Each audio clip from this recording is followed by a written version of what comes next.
पडली असता माझ्या प्राणप्रियाच्या दर्शनाची उत्कंठा मला लागली. मी त्याला चहूकडे पाहिले पण तो मला आढळला नाही. या ठिकाणी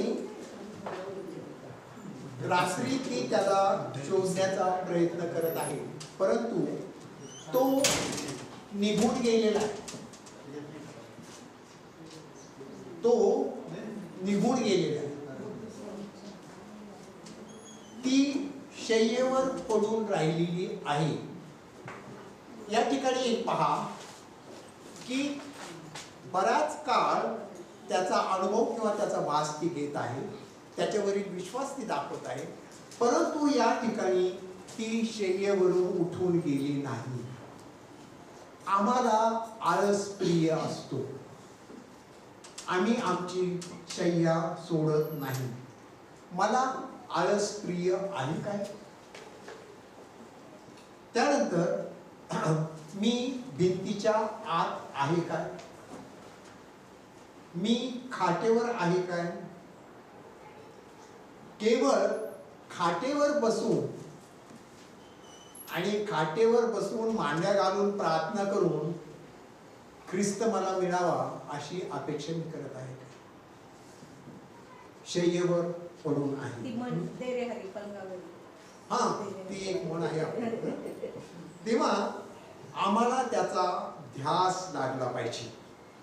पुढे 3ऱ्या अध्यायाच्या 2ऱ्या वचनामध्ये ती म्हणते, माझ्या मनात आले की आता उठून शहरभर फिरावे, आपल्या प्राणप्रियाचा शोध पेठांमधून व गल्ल्यांमधून करावा. मी त्याचा शोध केला पण तो मला आढळला नाही. शहरभर ती म्हणते त्याला मी शोधलं पाहिजे.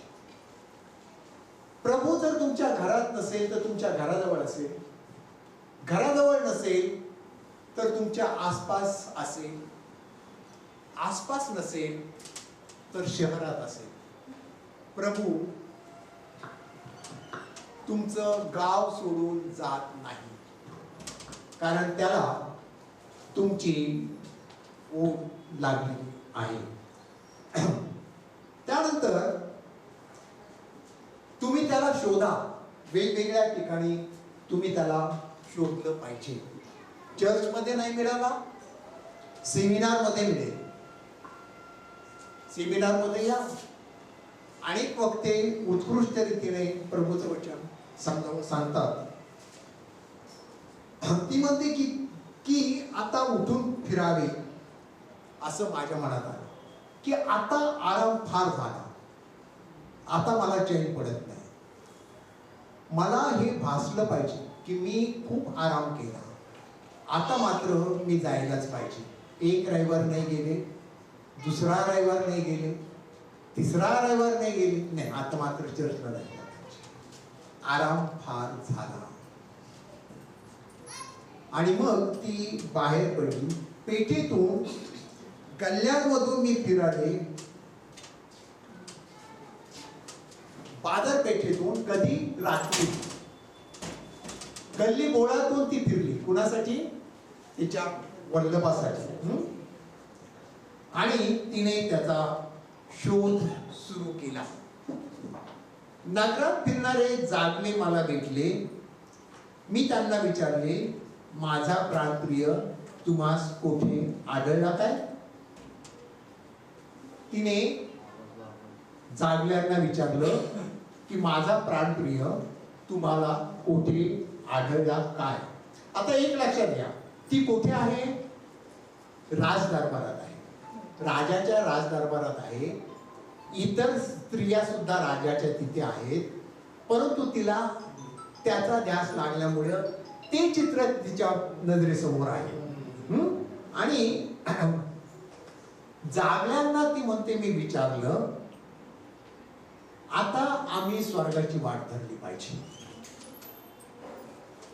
आता जवळपासचा शोध थांबवला पाहिजे, कारण प्रभू तुमच्या नगरामध्ये आहे, तुम्ही त्याचा शोध घेतला पाहिजे. शोधा म्हणजे सापडेल. हे आम्ही लक्षात घेतलं पाहिजे की मी त्याचा शोध घेतला पाहिजे. जागली तिला काय म्हणाली बरं? तुमचं बायबल उघडे ठेवा. जागले तिला काय म्हणाले? मी त्यांना विचारले, माझा प्राणप्रिय तुम्हाला कुठे आढळला काय? मी त्यांना विचारले, माझा प्राणप्रिय तुम्हाला कुठे आढळला काय? आणि ते मला म्हणाले काय? काहीच नाही. जागले गप्प राहिले, कारण जागल्यांना माहित नाही तिचा वल्लभ कुठे गेला. सेवकांना विचारलं, सेमिनार घेणाऱ्यांना विचारलं, पालकांना विचारलं, ब्रदरला विचारलं, ख्रिस्त कोठे? सांगू शकले नाही. अनेक जण तुम्हाला मिसगाईड करतील. त्यांना ख्रिस्त कोठे हे माहीत नसतं, परंतु सेवक मात्र आहेत. जागले मात्र ते आहेत. जागल्याचं काम करतात, परंतु कोण कुठे आला आणि कुठे गेला हे त्यांनाच माहित नाही. त्यांच्याजवळ उत्तर नाहीये. हा, जास्तीत जास्त तुम्हाला रस्ते सांगतील की आम्ही इथेच उभं होतो, इथून तर काही गेलं नाही.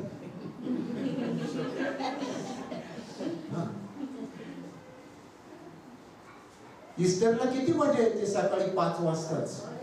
प्रभू उठला आहे, खरोखर उठला आहे. कुणी पाहिलं? मी तिथे उभा असतो कडेला, आणि आमच्या चर्चची छोटीशी पिढी असते, आम्ही त्यांना जॉईन होतो. मग ते बरेच जण म्हणतात की प्रभू उठला आहे. मी त्यांना विचारतो, कुठे आहे? तुम्ही पाहिलाय का? ती जागल्यांना विचारते. जागरण करताय, परंतु तो शहरात आला आणि शहर तो चाललाय, तो तुम्हाला माहित आहे का? ख्रिस्त तुमच्या घरात आला होता, परंतु तुम्ही त्याचं स्वागत केलं नाही. काय तुमच्या जागरणाचा फायदा? आम्ही जागे आहोत का धुंदीत आहोत? आम्ही कशा प्रकारचे जागले आहोत? पुढे ती नाव सांगत नाही, फक्त माझा प्राणप्रिय पाहिला का एवढंच ती म्हणते. तिची अपेक्षा अशी आहे की त्याचं नाव सांगितलं किंवा त्याचा गुण सांगितला की त्यांनी ओळखलं पाहिजे.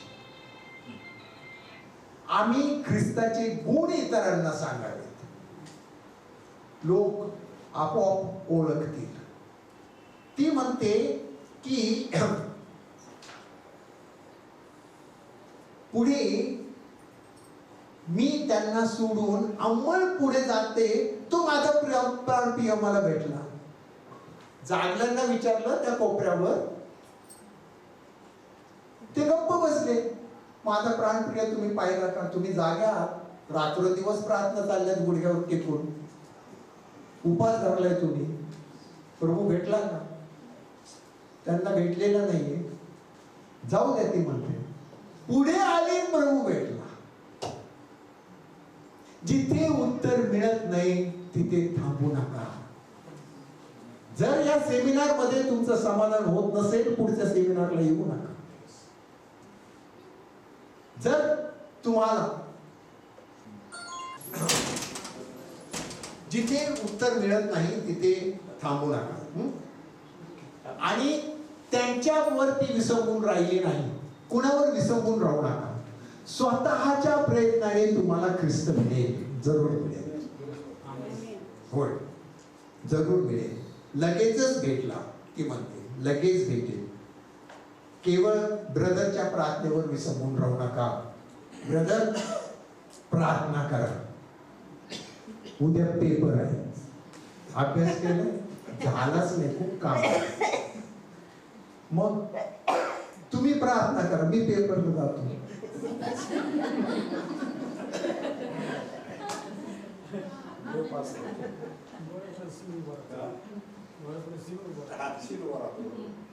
म्हणून जेव्हा तुमचा विश्वास कमी पडतो त्यावेळेस पहा, बऱ्याचदा असं होतं की ब्रदरनी प्रार्थना केल्यानंतर तुमचा पेशंट अधिक सिरियस होतो. हा ब्रदरचा दोष नसतो, तुमचा दोष असतो. तुम्ही सगळं त्यालाच करायला होता.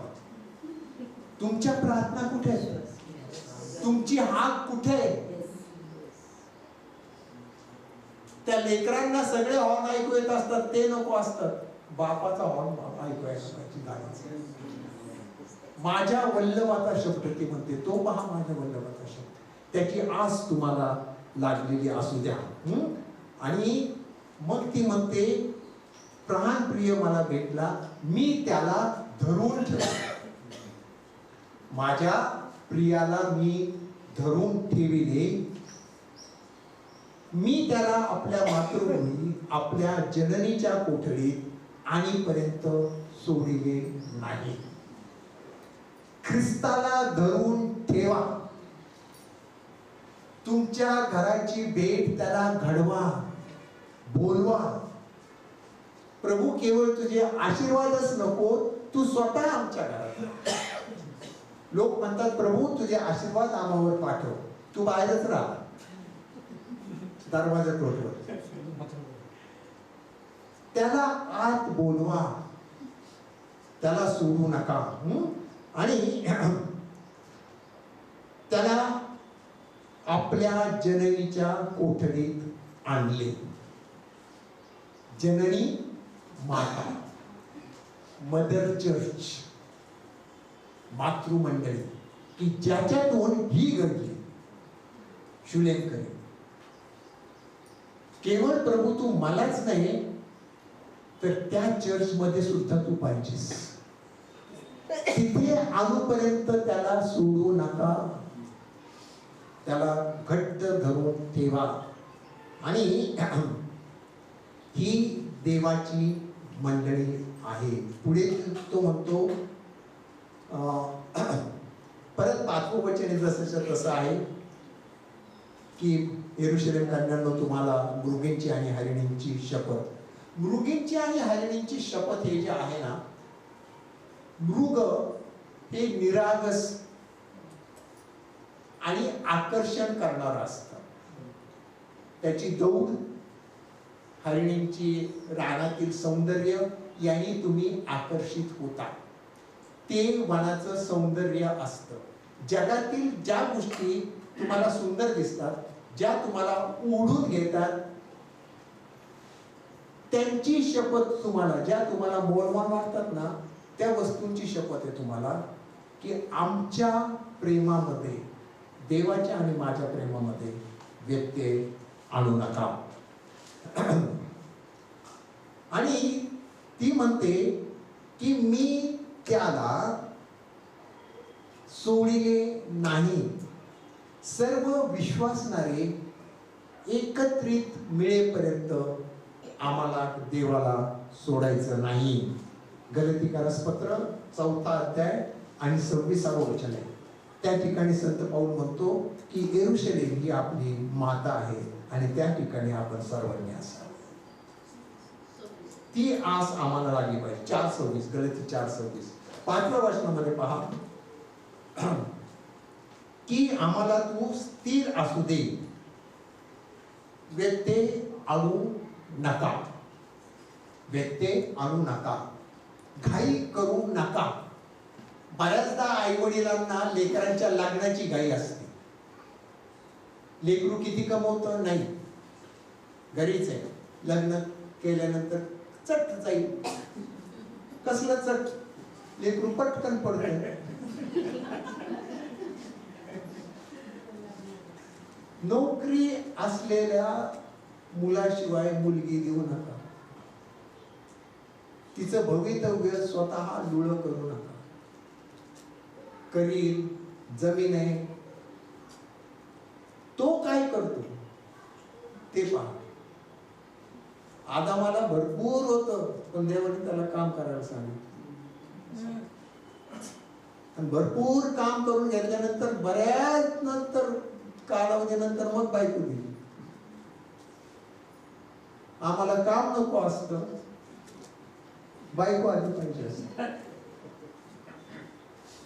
हे नको. आणि पहा 6व्या वचनामध्ये काय म्हटलेलं आहे, 3ऱ्या अध्यायाच्या 6व्या वचनामध्ये, गंधरस व ऊद 14 घराकडील एकंदर सुवासिक द्रव्य यांच्या सुगंधाने युक्त असे धुराच्या स्तंभासारखे रानातून हे काय येत आहे? हे काय येत आहे? गंधरस येशूचं मरण, ऊत पुनरुत्थान, धुरासारखं, धुराच्या स्तंभासारखं, म्हणजे धूर आहे परंतु स्तंभ आहे. स्तंभ हा आढळ असतो, स्तंभ हा स्थान सांगणारा असतो, स्तंभ हा आधार देणारा असतो. रानातील प्रवासामध्ये इस्रायल लोकांपुढे अग्निस्तंभ आणि मेघस्तंभ चालला होता. त्याची ही आठवण आहे की जसा देव अग्निस्तंभ आणि मेघस्तंभ होऊन पुढे चालला तसाच तो येईल, तसाच तो येईल. आणि पुढे ती म्हणते 14 घरांकडील एकंदरीत द्रव्य म्हणजे सर्व द्रव्य एकही सोडलं नाही आशाने सुगंधित होऊन मी देवाला आनंदित करताना काही गोष्टी सोडू नयेत, काही गोष्टी सोडू नयेत. 5ची नोट टाकतो, चालून चालून बाकीच्या नोटा बाजूला करतो, गरीबाला देत नाही, एवढ्या नोटा असतात तरी देत नाही, आणि वर पगार वाढू म्हणून प्रभूला प्रार्थना करतो.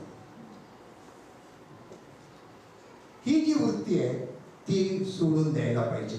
सर्व मसाले, निर्गमाचा 3रा अध्याय 23 ते 25 वचने त्या ठिकाणी अंडरलाईन करा. त्या ठिकाणी प्रभूने आहारोनाला सांगितलं सर्व मसाले अंगाला लाव आणि मग माझ्याकडे ये. आणि ते सर्व मसाले सुगंधी होते. ती याचकाची ओळख होती.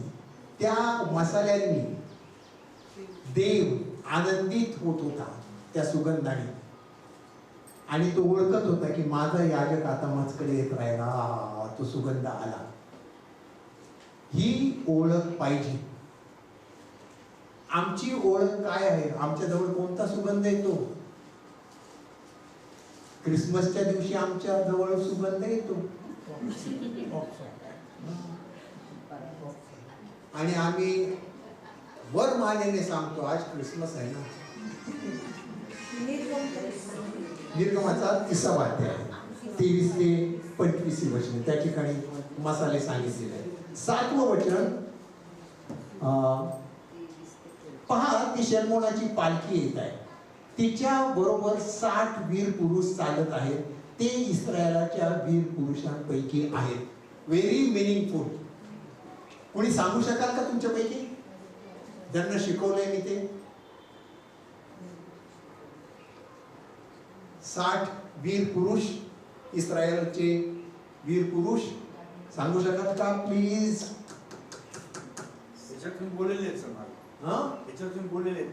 हो, म्हणूनच मी म्हटलं काहीतरी आठवलं. Thank you, you are remembering something. नाही नाही, 7 पुरुष हे तुम्ही शिकवलेले आम्हाला.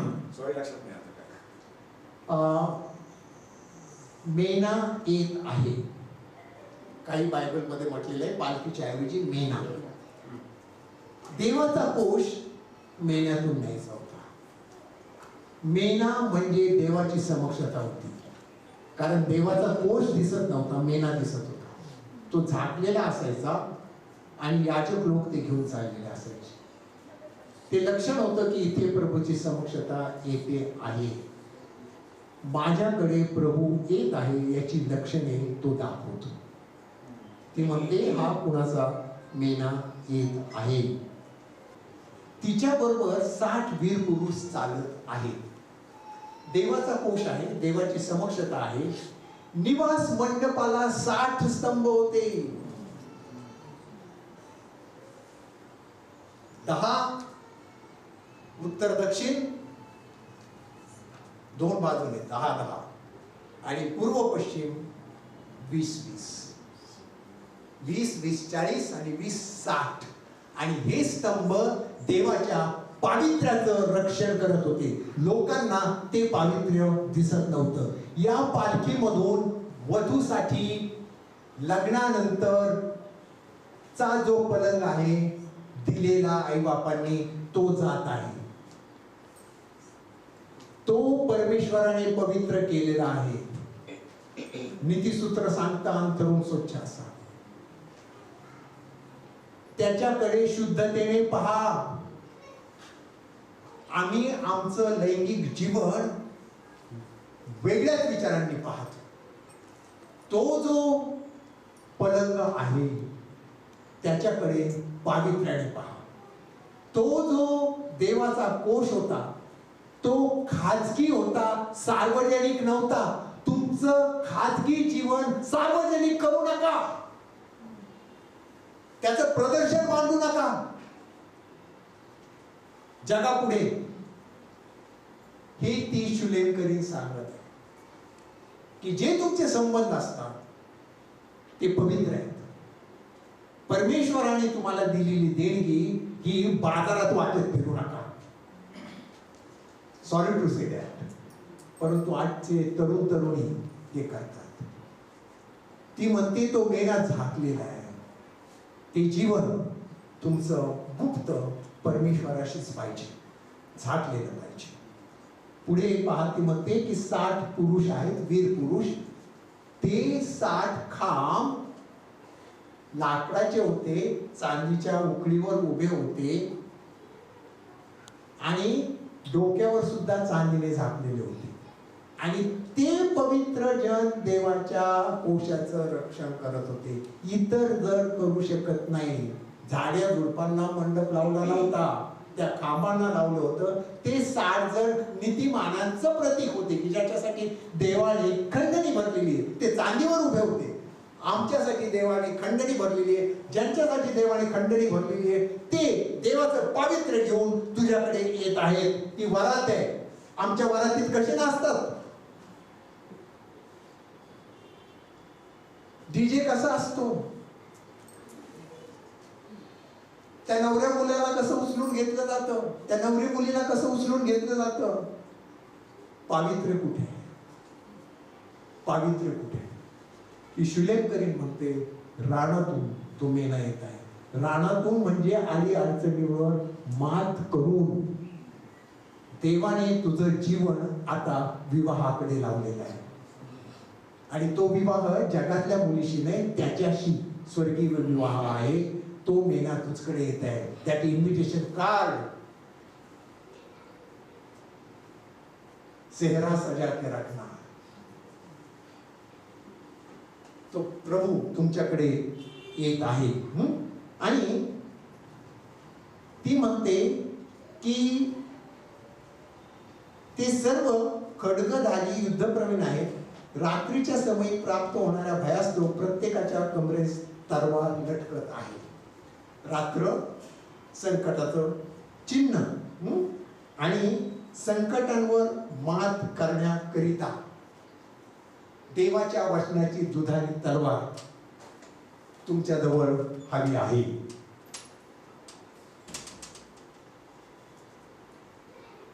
शलमोन राजाने आपणासाठी लबानोनी लाकडाची एक पालखी करवली आहे. तिचे दांडे रुपयाचे आहे, तिची पाठ सोन्याची आहे, तिची गादी जांभळ्या रंगाची आहे. पाठ सोन्याची आहे. पाठ ज्याच्यावर आम्ही टेकवणार, सोनं देवाचं प्रतीक, आम्ही देवावर टेकलेले असावे. तिचे दांडे चांदीचे, खंडणी भरलेले जो आहे तो त्याचा आधार आहे.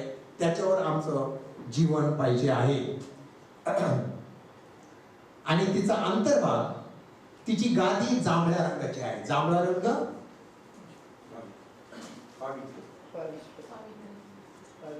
त्याचं राजेपण, राजाची गादी जांभळ्या रंगाची, जांभळा पडदा, तो राजा, त्याचं राजवैभवपद तुमच्याकडं एक आहे.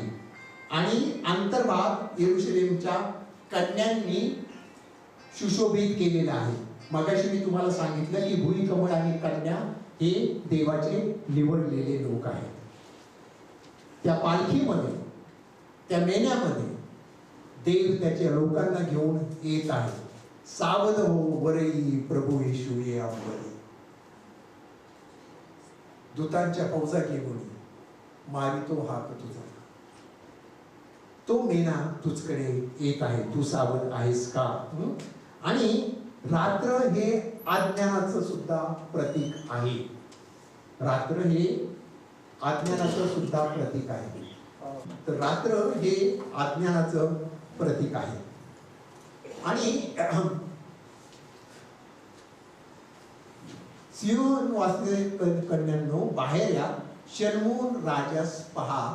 त्याच्या विवाह दिवशी त्याच्या मनास उल्हास झाला. त्या दिवशी त्याच्या मातेने त्यास घातलेल्या मुकुटाने मंडित झालेला असा त्याला पहा. त्याच्या मातेने त्याच्या विवाह दिवशी त्याला दिलेल्या मुकुटाने मंडित झालेला असा त्याला पहा. ज्या वेळेस प्रभू त्याच्या मंडळीला घेऊन घ्यायला येईल त्यावेळेस त्याच्या मस्तकावर देवाने दिलेला मुकुट आहे. पवित्र शास्त्र सांगतो तो मुकुट आत्ताच तयार आहे. प्रकटीकरणाच्या 19व्या वचनामध्ये म्हटलेलं आहे, त्या मुकुटावर त्याचं नाव लिहिलेलं आहे. त्याच्या लग्नाच्या दिवशी म्हणजे मंडळीला घ्यायला जेव्हा तो येईल त्यावेळेस तो मुकुट मंडित येईल. मेघांनी वेष्टलेल्या. अहो गालिलकरांनो, तुम्ही संभ्रमात काय पाहता? जसा तो घेतला गेला तसाच तो येईल. प्रभू येईल, मुकुट मंडित येईल. मी त्या लग्नासाठी तयार असावं. त्याच्या मातेने त्याला घातलेल्या मुकुटाने तो मंडित झालेला आहे. ख्रिस्ताची माता त्याचा देव आहे. आमची माता मंडळी आहे.